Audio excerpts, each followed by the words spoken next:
BFM Business. Inside, avec Karine Vergnol et Guillaume Paul. Quand est-ce qu'elle arrive, la 5G?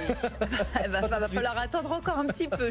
Parce que là, c'était prévu maintenant, mais Bercy l'a confirmé, ce sera au printemps prochain. Finalement, on va attendre les beaux jours. On va attendre les beaux jours, voilà, c'est-à-dire mars 2020. Alors, on parle des fameuses enchères qui vont permettre aux 4 grands opérateurs de commencer à proposer des offres, des services autour de cette 5G dont on parle de plus en plus. Sauf que, oui, il y a encore pas mal de choses qui coincent sur les prix, notamment pour ces fameuses enchères. Qu'est-ce qui bloque? On va en parler avec nos invités. Simon Tenenbaum de BFM Business. Simon, bonsoir. Bonsoir. Et puis Stéphane Dubroy. Stéphane, bonsoir. Bienvenue également, président du cabinet d'analyse Stalich, spécialiste des télécoms. Qu'est-ce qui bloque exactement dans cette histoire? On s'intéresse quand même au cas de la France, parce que visiblement on se rend compte que la 5G est déjà une réalité peut-être un petit peu embryonnaire chez certains de nos voisins européens, alors qu'en France ça bloque toujours. Qu'est-ce qui se passe, Stéphane, concrètement aujourd'hui? Alors en fait, l'ARCEP, qui est l'autorité de régulation des télécoms, oui, elle définit en fait un cadre formel pour l'attribution. Il y a une caractéristique, c'est qu'on veut faire des attributions en 2 temps, c'est-à-dire un prix fixe et des enchères, contrairement à ce qui a été fait dans les autres pays. Et ensuite vous avez l'État, le gouvernement, c'est normal, qui doit valider. Donc c'est la CPT, la Commission des participations, qui doit valider. Donc le dossier est entre ses mains. Et a priori, il y a un blocage au niveau de la CPT, puisque c'est elle qui doit garantir que le spectre, je rappelle, le spectre de fréquence est un bien de l'État. On va transférer des concessions privées. C'est ça, voilà. Et donc lui, c'est un peu le garant de l'État et des deniers de tous les Français. Donc c'est lui qui dit, est-ce que je suis d'accord sur le processus, le montant, etc., etc. Et là, a priori, il y a un blocage chez lui. C'est le dernier à valider et lui est en train de bloquer a priori. Ça bloque, disons-le, si on simplifie les choses, entre l'État et les opérateurs. Non, ça bloque. Enfin, oui et non. C'est-à-dire, ça bloque entre l'État, l'ARCEP et les opérateurs. Est-ce qu'il y a une histoire de gros sous, voilà, dans tout ça? Oui, en fait, il faut être franc. Je pense qu'il y a un contexte politique actuellement. Il y a eu les gilets jaunes, il faut savoir. On a donné 18 milliards, même le FMI en a parlé. C'est un impact sur l'endettement de la France. Il y a les retraites, il y a des tas de dossiers actuellement. Bercy, a priori, c'est celui qui va chercher l'argent. Les opérateurs ont toujours eu, on va dire, cette image d'avoir les poches profondes. Donc, je pense qu'il y a une tentation, contrairement à ce qui est dit depuis 2 ans, d'aller puiser un peu plus que ce qui était prévu. Au début, je rappelle, on avait dit 1,5 milliard, 2. Oui. Moi, je pense qu'on va être à 4.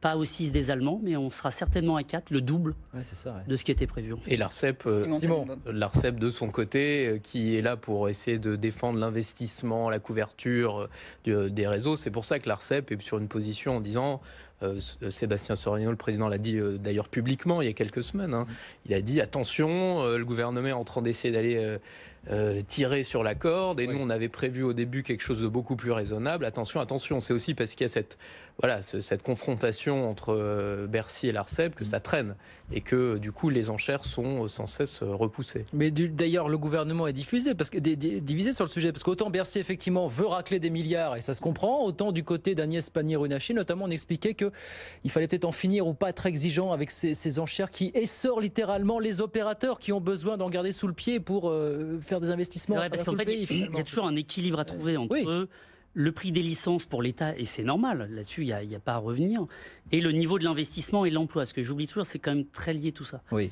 Là, si on commence à dire c'est beaucoup sur les licences, vous ne pourrez pas demander aux opérateurs de déployer très très rapidement, etc. Je rappelle, il y a une problématique qui est française, qui revient aussi dans le discours des Gilets jaunes, qui est la notion de la couverture territoriale. Bien sûr. À chaque fois que je passe chez vous, je vais vous donner un détail, à chaque fois je me fais alpaguer où on me dit « Mais attendez, monsieur Dubroy, vous nous parlez de la 5G, mais on n'a déjà pas la 4G. Oui, ». Ça, c'est quelque chose qui revient aussi, et on ne peut pas l'occulter. Donc la couverture des territoires, qui était au départ, ce que monsieur Soriano de l'ARCEP et les opérateurs avaient dit, ça on est d'accord, parce que la fracture numérique, elle a un enjeu d'emploi, elle a un enjeu industriel. Là, j'ai l'impression que Bercy est en train de prendre le pas sur le déploiement territorial. Et là, ça remet effectivement, comme le disait M. Tenenbaum, remet beaucoup en jeu, en fait, cette histoire. Est-ce qu'il est vrai de dire que véritablement, si on est trop gourmand sur les enchères, oui, on va diminuer considérablement la possibilité pour les opérateurs d'investir finalement? Est-ce que... Alors ça, c'est un débat sans fin. En fait, est-ce qu'ils sont vraiment à l'os, pardon de le dire comme ça, quoi? Ou est-ce alors, je rappelle, le secteur des télécoms, c'est un secteur qui est surfiscalisé. Il y a entre 10 et 14 taxes qui sont spécifiques aux opérateurs. Ça, avant l'arrivée de Free... En France, plus qu'en Europe? Oui, beaucoup plus qu'en Europe. Oui. Ça, avant l'arrivée de Free, j'ai envie de vous dire, vu le niveau des marges, quand on était à 25-35%, j'allais vous dire, c'était pour moi assez légitime. En tout cas, c'était pas scandaleux. Là, maintenant, quand on voit la difficulté de certains opérateurs et comment ça se passe, on se dit, là, on commence à toucher un peu l'os et ça risque d'être compliqué. D'autant plus que quand on regarde le niveau d'investissement entre les États-Unis, la Chine et la France, on investit en fait 2 fois moins quand on rapporte le nombre de clients, le périmètre d'infrastructure, etc. On investit 2 fois moins. Donc, on déploie beaucoup moins vite. Ça, c'est important. La Chine, je rappelle, a eu ses licences il y a 6 mois. Elle a annoncé il y a une semaine l'ouverture. China Mobile a annoncé 10 millions d'abonnés à la 5G. Alors on est d'accord, on a 1,2 milliard d'habitants, etc. Mais voilà, ils ont eu les licences, en 6 mois ils ont déployé. Nous, on est déjà en train de se poser la question de quand est-ce qu'on va donner les licences, sachant qu'on ne déploie pas le lendemain, ça met du temps. Bien sûr, On annonce 3 mois, moi je pense que c'est 6 mois. On part pour mi-2020, voire fin 2020, ce qui est la limite donnée par l'Europe, je rappelle. Alors justement, de quelle manière, Simon, tout ça risque de pénaliser les opérateurs ?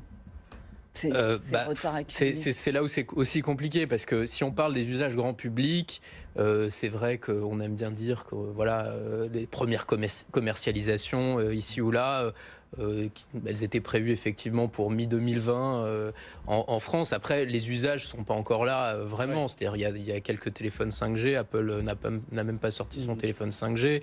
La question c'est déjà, est-ce qu'on va prendre un retard en cascade en fait dans les années qui suivront? C'est vrai que sans doute, il n'y aura pas sans doute de problème tout de suite, mais ça va probablement se répercuter ensuite.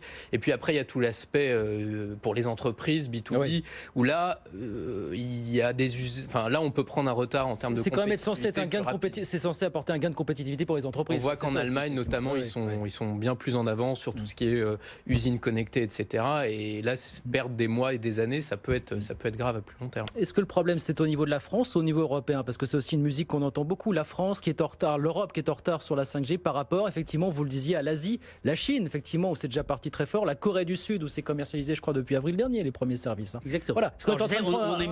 On aime bien se flageller, les Français, c'est vrai. Non, mais je parle même au niveau européen. Jusqu'à ce petit retard-là, on était plutôt pas mal.